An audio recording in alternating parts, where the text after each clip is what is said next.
दोनों भाई दुखी हृदय से राजा की नगरी को छोड़कर चले जाते हैं। चलते चलते दोनों भाई जंगल में पहुंच जाते हैं और आपस में बातें करते हैं। अगर आज हमारी माँ जिंदा होती तो क्यों हमें ऐसे दर दर की ठोकरें खानी पड़ती। चलते चलते दोनों भाई थक जाते हैं तो एक पेड़ के नीचे विश्राम करने के लिए बैठ जाते हैं। ठंडी हवा के झोंकों और थकान के कारण दोनों भाई वहीं सो जाते हैं। तभी एक सांप आकर बसंत को डस लेता है, जिससे वो नींद में ही चल बसता है। थोड़ी देर बाद जब रूप उठता है और बसंत की तरफ देखता है तो बसंत के नीले पड़ चुके शरीर को देख उसे समझते देर न लगी कि उसे किसी सांप ने डस लिया है। रूप दहाड़े मार मार कर रोता है और कहता है, हे भगवान, तू मुझसे किस जन्म का बदला ले रहा है? मेरे भाई की जगह मैं क्यों नहीं मर गया? आपने मेरी किस्मत बड़ी ही खोटी लिखी। बचपन में हमारी माँ हमें छोड़कर चली गई और अब मेरे जीने के इकलौते सहारे मेरे भाई बसंत को भी आपने मुझसे छीन लिया। हे भगवान, ये आपका कौन सा न्याय है? रोता बिलखता रूप अपने भाई बसंत के लिए कफन लेने के लिए चल पड़ता है। चलते चलते वो एक नगरी के नजदीक पहुंच जाता है।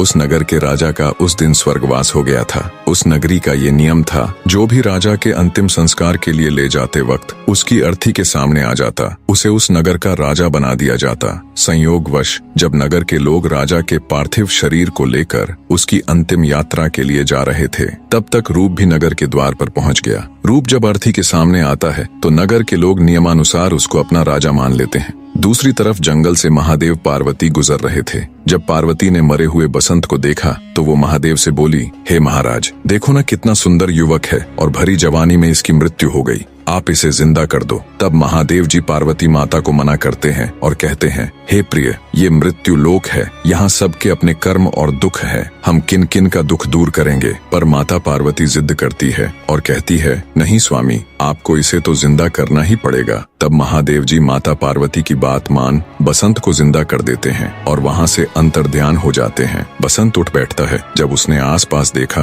तो उसे अपना भाई रूप कहीं भी दिखाई नहीं देता। वो घबराकर अपने भाई रूप को ढूंढने के लिए चल पड़ता है और चलते चलते वो उसी नगर में पहुंच जाता है जहां कुछ समय पहले ही रूप को राजा बनाया गया था। बने रहे